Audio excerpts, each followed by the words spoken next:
तो आप सबका स्वागत है आज के इस सत्र में। आज हम एक ही श्लोक करेंगे, चौथे अध्याय का 34वां श्लोक। तो शुरू करने से पहले हम करेंगे मंगलाचरण। ओम अज्ञानतिमिरन्धस्य ज्ञानञ्जनशलाकया चक्षुरुन्मीलितं येन तस्मै श्री गुरुवे नमः। श्री चैतन्य मनोभीष्टं स्थापितं येन भूतले स्वयं रूप कदा मह्यं ददाति स्वपदान्तिकं। वन्देऽहं श्रीगुरो श्रीयुतपदकमलं श्रीगुरून् वैष्णवांश्च श्रीरूपं साग्रजातं सगण रघुनाथान्वितां तं सजीवं साद्वैतं सावधूतं परिजनसहितं श्रीकृष्ण चैतन्य देवं श्री राधा कृष्ण पादां श्री ललिता विशाखान्वितांश्च। हे कृष्ण करुणा सिंधु दीन बंधु जगतपते गोपेश गोपिका कांता राधा कांता नमस्तुते। तप्त कांचन गौरंगी राधे वृंदावनेश्वरी वृषभानुसुते देवी प्रणमामि हरिप्रिय वांछा कल्पतरुभ्यश्च कृपा सिंधुभ्यैव च पतितानां पावनेभ्यो वैष्णवेभ्यो नमो नमः। अनंत कोटि वैष्णव वृंद की जय। श्री प्रभुपाद की जय। मुखम करोति वांचालं पंगुम लंघयते गिरिं कृपातमहं वंदे परमानंद माधवम श्री गुरु दीनतारिणम श्री चैतन्य ईश्वरम। हरे कृष्णा। तो आज हम करेंगे चौथे अध्याय का Bhagavad Gita 4th chapter 34th श्लोका। एक्चुअली आज चैप्टर खत्म करना था, लेकिन ये बहुत ही इंपॉर्टेंट श्लोक है, तो आज हम एक ही श्लोक करेंगे और इसको समझने का प्रयास करेंगे। तो आज का एक्चुअली इस श्लोक में से देखेंगे तो हमारा टॉपिक ये है कि जीवन में गुरु की आवश्यकता क्यों है, ठीक है, और शिष्य के लक्षण और गुरु के लक्षण और फॉल्स गुरु और सही गुरु में डिफरेंस क्या है, आज हम वो समझने की कोशिश करेंगे। तो आइए चौथे अध्याय का 34वां श्लोक पढ़ते हैं। भगवान श्री कृष्ण कहते हैं, तद्विधि प्रणिपातेन परिप्रश्नेन सेवया उपदेशन्ति ते ज्ञानम ज्ञानिनां तत्वदर्शिना। आज का आप बहुत लोगों को शेयर कीजिए, लेक्चर बहुत ही इंपॉर्टेंट है। तो फिर से हम पढ़ते हैं श्लोका। तद्विधि प्रणिपातेन परिप्रश्नेन सेवया उपदेशन्ति ते ज्ञानम ज्ञानिनां तत्वदर्शिना। यानी तुम गुरु के पास जाकर सत्य को जानने का प्रयास करो, उनसे विनीत होकर जिज्ञासा करो और उनकी सेवा करो। स्वरूप सिद्ध व्यक्ति ही तुम्हें ज्ञान प्रदान कर सकते हैं, क्योंकि उन्होंने सत्य का दर्शन किया है। अभी भगवान बता रहे हैं कि गुरु के पास जाओ। भगवान अर्जुन को ऐसा क्यों बता रहे हैं गुरु के पास जाओ? क्योंकि भगवान तो सामने खड़े हैं और अर्जुन ने भगवान श्री कृष्ण को दूसरे अध्याय के 7वें श्लोक में कह दिया था, शिष्य अस्ति हम शादी माम त्वाम प्रपन्नम। आप मेरे गुरु हो, फिर भी भगवान बोल रहे हैं आप गुरु के पास जाओ। भगवान एक्चुअली अर्जुन को नहीं बता रहे, भगवान हमें बता रहे हैं अर्जुन के माध्यम से कि हमें विनीत भाव से सत्य को जानने के लिए विनीत भाव से भगवान गुरु के पास जाना चाहिए और उनसे विनीत होकर जिज्ञासा करनी चाहिए। क्या जिज्ञासा करनी चाहिए? परिप्रश्नेन सेवया, ठीक है। हम धीरे धीरे एक एक टॉपिक लेंगे, एक एक श्लोक का फर्स्ट पार्ट और श्लोक का सेकंड पार्ट, हम उनको दोनों कंबाइन करके इसको समझने की कोशिश करेंगे और इनकी सेवा करो। स्वरूप सिद्ध व्यक्ति ही तुम्हें ज्ञान प्रदान कर सकते हैं, क्योंकि उन्होंने सत्य का दर्शन किया है, ठीक है। तो इसका हम तात्पर्य पढ़ेंगे और फिर इस श्लोक को हम समझेंगे, ठीक है। तात्पर्य श्लोक प्रभुपाद द्वारा। निसंदेह आत्म साक्षात्कार का मार्ग कठिन है, अतः भगवान का उपदेश के उद्देश्य से प्रारंभ होने वाली परंपरा से प्रामाणिक गुरु की शरण ग्रहण की जाए। भगवान श्री कृष्ण श्रील प्रभुपाद यहाँ पे बता रहे प्रामाणिक गुरु की शरण ग्रहण करो, है ना, फॉल्स गुरु की नहीं। तो हम समझेंगे फॉल्स गुरु कौन है, पहले हम तात्पर्य पढ़ेंगे और उस एक एक टॉपिक को हम लेंगे, ठीक है। इस परंपरा के सिद्धांत का पालन किए बिना कोई प्रामाणिक गुरु नहीं बनता। ऐसा प्रामाणिक गुरु कोई भी नहीं बन सकता जो परंपरा के सिद्धांत को फॉलो नहीं कर सकता। इसी अध्याय में भगवान श्री कृष्ण ने क्या बोला था? एवं परंपरा प्राप्तिम, है ना, राज ऋषयो विदु सहकालेन महता सहयोगेन नष्ट परम तप, है ना, कि राज ऋषियों के ने भी इसे कैसे समझा? परंपरा एवं परंपरा प्राप्तिम, है ना, परंपरा से समझा, गुरु परंपरा द्वारा ही समझा जा। जो व्यक्ति गुरु परंपरा में डिसाइप्लिक सक्सेशन में नहीं आता उसको कभी भी गुरु नहीं मानना चाहिए। इसका कहने का मतलब ये है। और हम आगे पढ़ेंगे और एक एक टॉपिक को हम अलग से लेंगे, ठीक है। भगवान आदि गुरु हैं, अतः गुरु परंपरा का व्यक्ति अपने शिष्य को भगवान का संदेश प्रदान कर सकता है। कोई अपनी निजी विधि द्वारा निर्माण करके स्वरूप सिद्धि नहीं बन सकता, जैसा कि आजकल के मूर्ख पाखंडी बने हुए हैं। आजकल के मूर्ख पाखंडी क्या बने हुए हैं? गुरु बने हुए हैं। ऐसे गुरु की भर्त्सना कर रहे हैं यहाँ पे। भागवत का कहना है, कथन है कि जैसा कि धर्म तु साक्षात भगवत परितम, धर्म पथ का निर्माण स्वयं भगवान ने किया है। धर्म पथ का निर्माण क्या किया? भगवान स्वयं ने किया है ना। कोई भी आके अपना पंथ को नहीं खोल सकता। भगवान श्री कृष्ण ने भगवत गीता में जो बताया वो धर्म है, ठीक है। आप इस लेक्चर को ज़्यादा से ज़्यादा शेयर करें ताकि लोगों को पता चलेगा एक्चुअली कौन से कैसे गुरु की पहचान की जाए। ठीक है, अतएव मनोधर्म या शुष्क तर्क से सही पद प्राप्त नहीं हो सकता, है ना। आप भगवत गीता पढ़ोगे तो भी और अपने मनोधर्म से कुछ भी करोगे तो आप, है ना, शुष्क चिंतन द्वारा कुछ भी करोगे तो आप, है ना, उन्नति, आध्यात्मिक पथ पर उन्नति नहीं कर सकते। न ही ज्ञान ग्रंथों के स्वतंत्र अध्ययन से ही आध्यात्मिक जीवन की उन्नति कर सकता है ना। ज्ञान ग्रंथों का भी स्वाध्याय खुद के हिसाब से स्वाध्याय करोगे तो भी आप जीवन की उन्नति में नहीं आगे बढ़ पाओगे। क्यों आध्यात्मिक जीवन में उन्नति नहीं कर पाओगे? क्योंकि आप उसे अपने मन से समझोगे, अपने तर्क से समझोगे। जैसे बहुत सारे लोग बोलते हैं ना, एक श्लोका का एग्जाम्पल ही दूंगा। बहुत सारे बोलते हैं कि कम कर्म किए जा, फल की इच्छा मत कर। ऐसा तो भगवत गीता में है ही नहीं। ठीक है, भगवान ने क्या कहा है? कर्म किए जा, लेकिन क्या कर, फल पे तेरा अधिकार नहीं है। भगवान ने ऐसा नहीं बोला फल की इच्छा मत कर। तो एक जस्ट एग्जाम्पल दे रहा हूं। तो बहुत सारे तथाकथित गुरु है ना, ऐसा ये करते हैं और क्या करते हैं कि अपना मनोधर्म आगे बढ़ाते रहते हैं। ज्ञान प्राप्ति के लिए उसे प्रामाणिक गुरु की शरण में जाना चाहिए। किसको? एक शिष्य को विनीत भाव से, और उनकी सेवा करनी चाहिए। ऐसे गुरु को पूर्ण समर्पण करके ही स्वीकार करना चाहिए कि अहंकार रहित होकर दास की भांति गुरु की सेवा करनी चाहिए। अभी गुरु की सेवा दो प्रकार से होती है, एक वाणी सेवा और एक वपु सेवा। तो दोनों में से मोस्ट इंपॉर्टेंट, क्योंकि वपु सेवा हमें जो फिजिकल सेवा है वो गुरु की हमेशा नहीं मिलती है। ठीक है, और वो चांस हमेशा नहीं मिलता है। तो सबसे मोस्ट इंपॉर्टेंट है वो है वाणी सेवा। हिज होलीनेस भक्ति चारू स्वामी महाराज से किसी ने पूछा था, मैं एक लेक्चर सुनना था, उसमें पूछा था कि गुरु महाराज आपको हम एक्चुअली रोज नहीं मिल पाते, ना ही हमेशा मिल पाते हैं, तो हम आपकी सेवा कैसे करें? तो हिज होलीनेस भक्ति चारू स्वामी महाराज ने बोला, द मोस्ट इंपॉर्टेंट सेवा इज वाणी सेवा।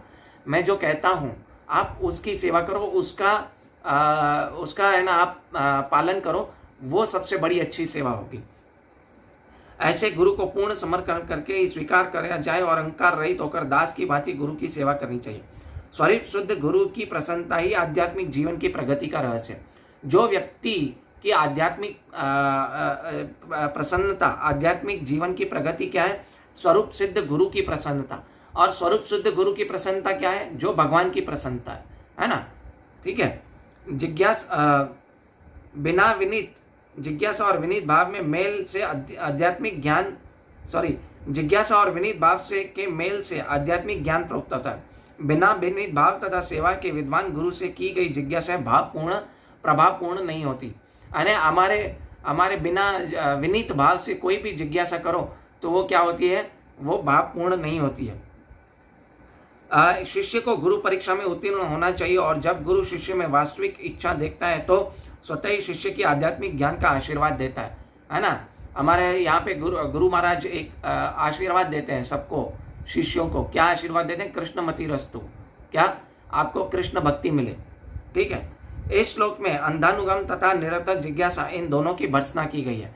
ये सेंटेंस को आप ध्यान रखें, इसका हम अभी डिस्कस करते हैं। शिष्य, इस श्लोक में अंधानुगम अतः निरर्थक जिज्ञासा, इन दोनों की भर्त्सना की गई है। अंधानुगम मतलब आप फॉल्सली किसी को नहीं मानो, है ना। जो गुरु कह रहा है उसको शास्त्रों में देखो, पढ़ो, और क्या वो गुरु की क्वालिटीज हैं, वो उसको शास्त्रों में देखो और पढ़ो कि हाँ जो गुरु महाराज मेरे कह रहे हैं, जो गुरु कह रहा है वो सही है कि नहीं है। उसको अंधानुगम, है ना। आजकल के तथाकथित गुरु के लोग अंधानुगम फॉलो करते हैं, वो शास्त्र में देखते ही नहीं है कि ये सही है या नहीं है, गुरु बोल रहा है कि, तो वो अंधानुगम मना कर रहे हैं। और दूसरा क्या है? निरर्थक जिज्ञासा। निरर्थक जिज्ञासा मतलब बहुत लोग गुरु के पास अपनी भौतिक इच्छाएं लेके जाके करते हैं कि मेरा घर नहीं चल रहा, मेरा संसार नहीं चल रहा, मेरा धंधा नहीं हो रहा है, मेरी बच्चे बीमार हैं, ऐसे करके कुछ लोग निरर्थक जिज्ञासा लेके जाते हैं। लेकिन गुरु आपकी आध्यात्मिक प्रॉब्लम सॉल्व करने के लिए, ना कि भौतिक प्रॉब्लम सॉल्व करने के लिए। और तथाकथित गुरु होगा ना, वो आपको इसका उपाय बताएगा। लेकिन क्या है, जो आध्यात्मिक, जो प्रामाणिक गुरु होगा वो आपको ऐसे क्वेश्चंस को एंटरटेन नहीं करेगा, और एंटरटेन करेगा तो भी उसका आपको आध्यात्मिक सॉल्यूशन बताएगा, ना कि आपको प्रामाणिक गुरु, ना कि आपको उसका कोई भौतिक चीज को कोई एंटरटेन करेगा। भौतिक जिज्ञासा को आपको गुरु कोई एंटरटेन नहीं करेगा। शिष्य न केवल गुरु से विनीत होकर सुने, अपितु विनीत भाव तथा सेवा और जिज्ञासा द्वारा गुरु से स्पष्ट ज्ञान प्राप्त करे।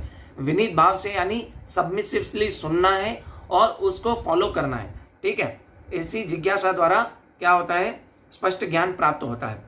और प्रामाणिक गुरु स्वभाव से शिष्य के प्रति दयालु होते हैं, है ना। प्रामाणिक गुरु क्या होते हैं, शिष्य के प्रति हमेशा दयालु रहते हैं। अतः यदि शिष्य विनीत हो और सेवा में तत्पर रहे तो ज्ञान और जिज्ञासा विनिमय पूर्ण हो जाता है ना। अभी इस तात्पर्य को हम धीरे धीरे समझने की करेंगे कि आजकल है ना, देखो बहुत सारी गलत धारणा है। पहले तो गुरु की आवश्यकता क्या है, बहुत सारे हमारे सारे शास्त्रों में, श्रीमद् भागवतम में, स्कंद पुराण में, पद्म पुराण में, हर जगह देखो तो गुरु की महिमा गाई गई है। गुरु की महिमा होनी चाहिए और गुरु की प्रशंसा की गई है ना। जैसे हम मंगलाचरण पढ़ते हैं ना, उसमें क्या कहता है, ओम अज्ञान तिमिरंधस्य ज्ञानंजना शैलाकाय, कि मैं अज्ञान के अंधकार में जन्मा था, लेकिन प्रामाणिक गुरु ने आके मेरी क्या आंखों में ज्ञान का अंजन लगाया, ज्ञान का सोमा लगाया। ठीक है। और गुरु को लेके हमारे समाज में बहुत सारी अलग अलग धारणा है। तो हमारे शास्त्र कहते हैं कि और बहुत सारे तथाकथित गुरु क्या है, अलग अलग अपनी मन गढ़ंत सिद्धांत आपके ऊपर थोप देते हैं और आपको पता भी नहीं है, आप वो फॉलो करना स्टार्ट कर देते हैं। तो गुरु को पहचाने कैसे, वो तथाकथित गुरु है या प्रामाणिक गुरु है। तो गुरु को पहचानने के लिए शास्त्र हमें बता रहे हैं, पहले तो एक वो है ना, कहाँ से आना चाहिए, गुरु परंपरा से आना चाहिए, है ना, डिसाइप्लिक सक्सेशन से आना चाहिए। वो रात को उठ के और रात को सोए और सुबह उठ के बोले नहीं कि मैं सदगुरु हूँ, मैं गुरु हूँ। ठीक है, ऐसा नहीं होना चाहिए। सेकंड, गुरु को पहचानने के लिए हमारे पास शास्त्र उपदेशामृत है ना बताते हैं, क्या बताते हैं, गुरु के पास 6 क्वालिटी होनी चाहिए।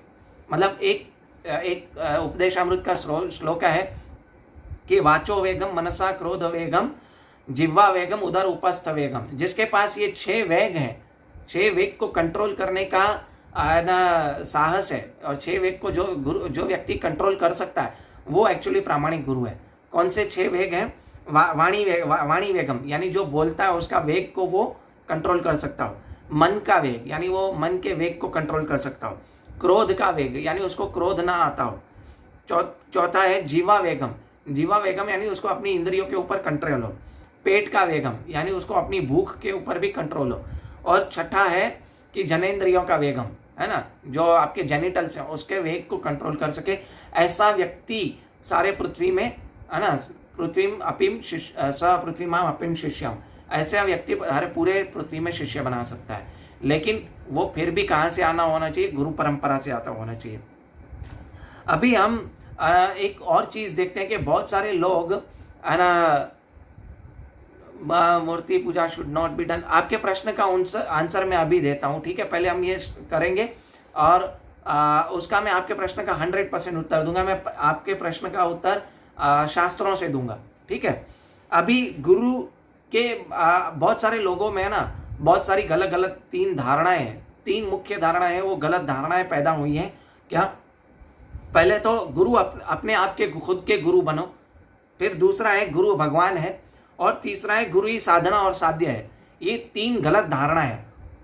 उनमें एक पहले क्या धारणा है कि अपने गुरु खुद बनो। अपने गुरु खुद बनो कैसे हो सकता है, क्योंकि आपको कोई भौतिक चीज भी सीखनी है तो उसको आपको अध्यात्मक शिक्षक की जरूरत है।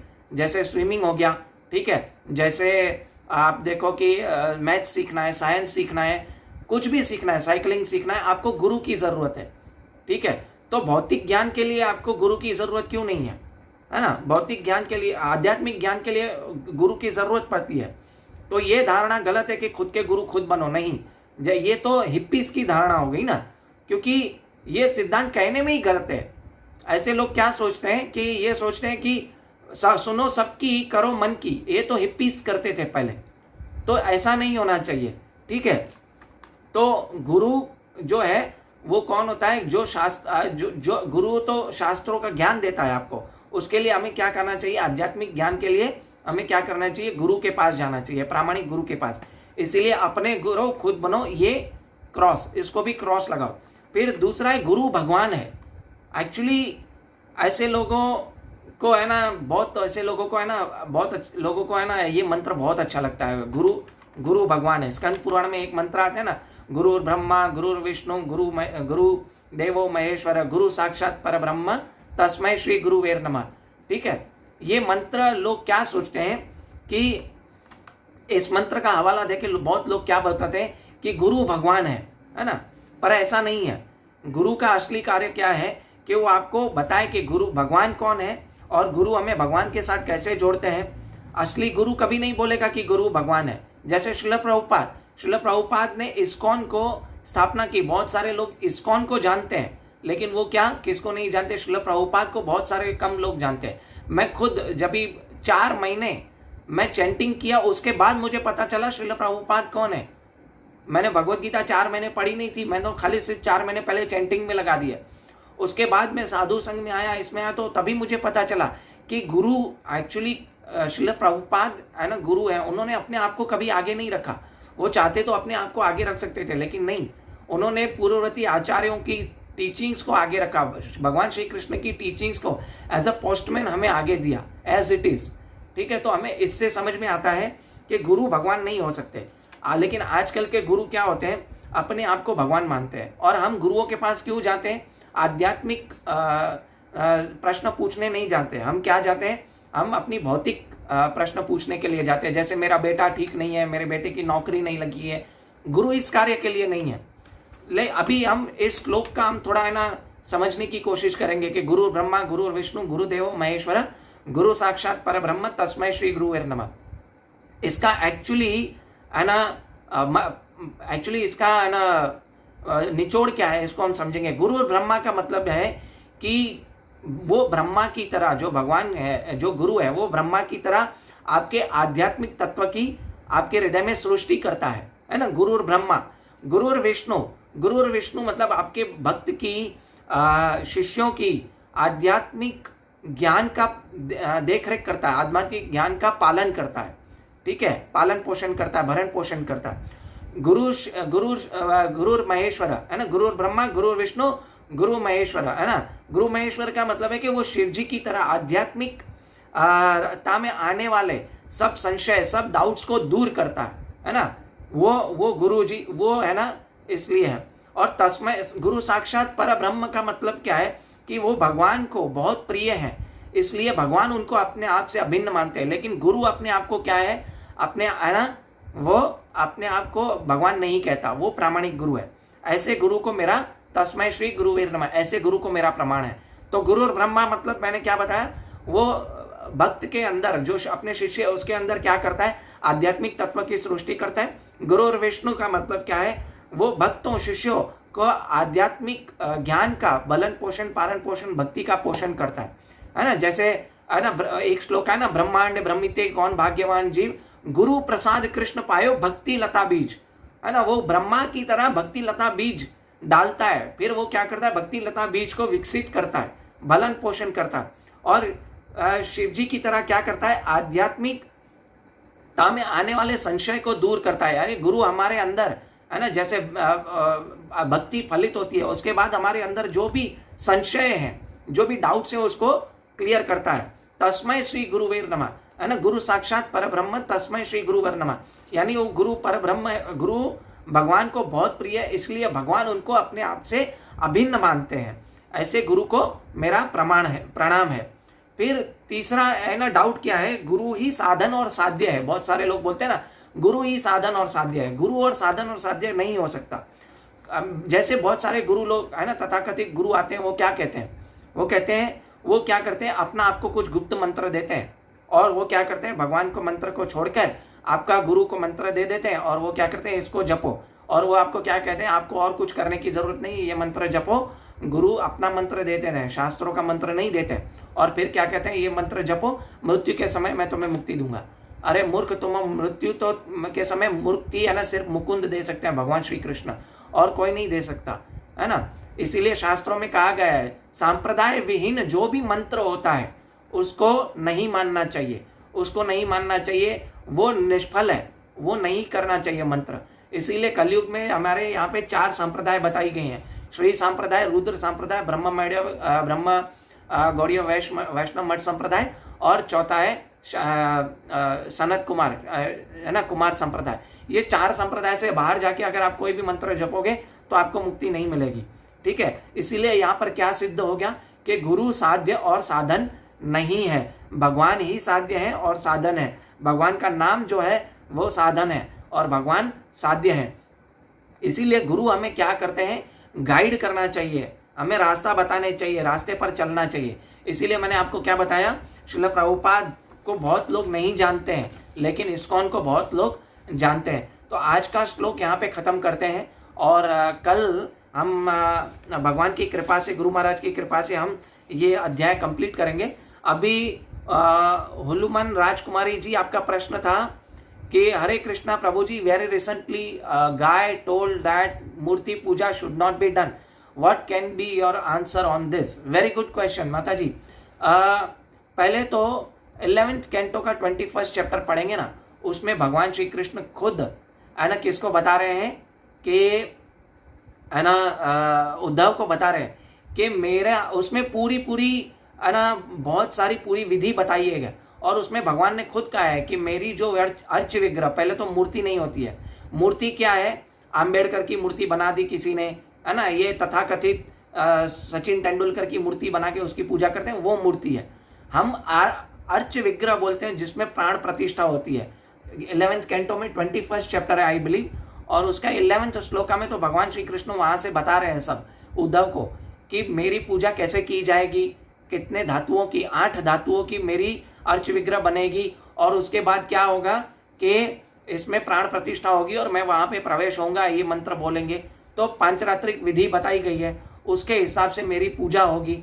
तो ये श्रीमद् भागवतम में बताया गया है। और ये जो बंदा है जिसका आपने नाम लिया है, ये एक हमेशा श्लोका बोलता है। क्या श्लोका बोलता है कि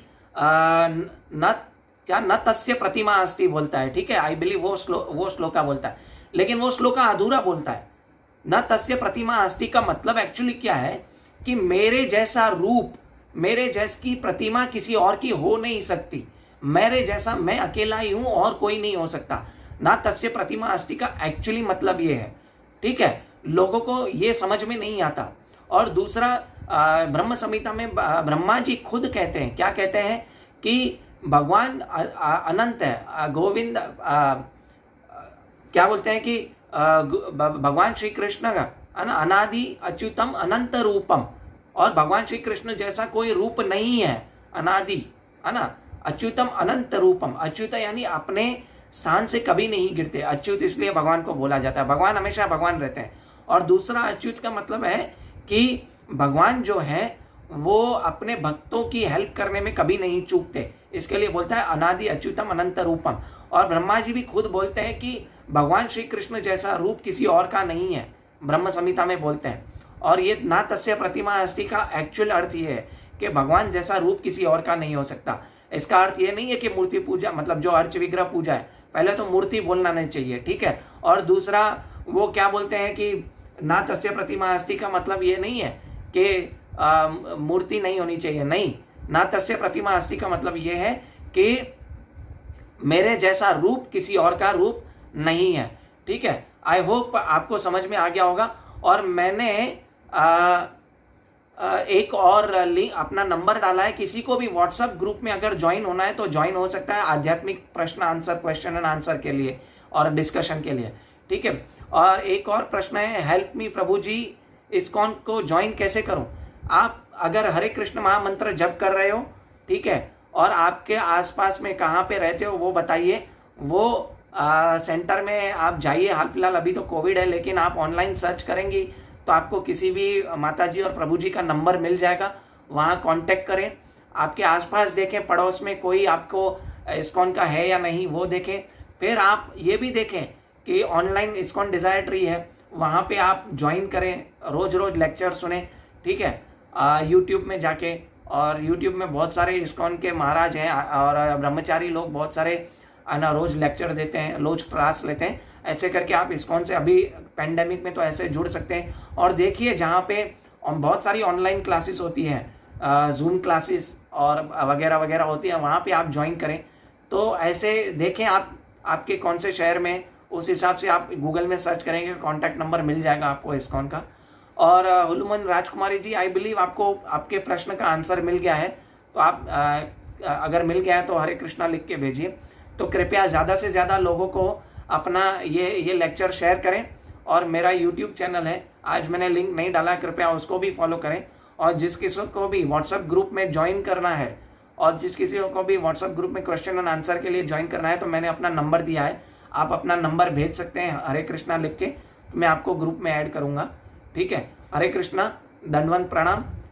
जय श्री प्रभुपाद, श्री श्री गौर निताई की जय, श्री गुरु महाराज की जय। ठीक है, श्री भगवत पाद की जय। आपको मेरे से अगर कुछ भी भूल हो गई हो तो उसे आप कृपया क्षमा कीजिए, मैं अपने हृदय के शुद्धिकरण के लिए ये बोल रहा था। और कृपया ज़्यादा से ज़्यादा लोगों को ये लेक्चर शेयर करें। स्पेशली जो माता जी ने क्वेश्चन पूछा वो बहुत ही इंपॉर्टेंट क्वेश्चन है, इसको मैं और लॉन्ग बता सकता था लेकिन शॉर्टकट में आपको समझ में आ गया होगा। तो आप ये स्पेशली इसके लिए भी ये शेयर कीजिए, क्योंकि आपका क्वेश्चन बहुत ही है ना, ये था, बहुत ही अच्छा क्वेश्चन था। बहुत सारे हमारे लोग इस व्यक्ति के सुनते हैं और इसको फॉलो करने लग जाते हैं। और दूसरा ये है कि ये सिर्फ क्या है, गलत हवाला देता है, क्योंकि मैंने भी इसको एक बार सुना था, 7वें अध्याय का कुछ एक श्लोक बोला था उसने और बोला कि ऐसे पूजा नहीं करनी चाहिए। मैंने बोला ये बोला तो सही है, लेकिन किस कॉन्टेक्स्ट में बोला है उसने वो बताया ही नहीं। तो आगे पीछे के श्लोक पढ़ेंगे तो आपको पता चल जाएगा कि वो श्लोक किस कॉन्टेक्स्ट में चल रहा होता है। तो आप ये सब ध्यान रखिए और कृपया हो सके तो ऐसे लोगों को सुने ही ना, क्योंकि आपको भटकाने की कोशिश करते हैं, ब्रेन वॉश करते हैं। और इसकी जो कांग्रीगेशन में इतने सारे लोग जो आते हैं वो 95 to 98% लोग जो होते हैं वो पेड जनता होती है। ठीक है, इसमें जो ऑलरेडी जो होते हैं वो जो दूसरा धर्म ऑलरेडी स्वीकार कर चुके होते हैं और बाद में आके ऐसे क्वेश्चन पूछते हैं, तो इनका ना सुने तो बेटर है। ठीक है, हरे कृष्णा, ज़्यादा से ज़्यादा लोगों को शेयर करें। हरि बोल। वांछा कल्पतरुभ्यश्च कृपा सिंधुभ्यैव च पतितानां पावनेभ्यो वैष्णवेभ्यो नमो नमः। अनंत कोटि वैष्णव वृंद की जय, श्रील प्रभुपाद की जय, निताई गौर प्रेमानंदे। हरि हरि बोल। हरे कृष्णा, कल हम 4था अध्याय कंप्लीट करेंगे। हरि बोल।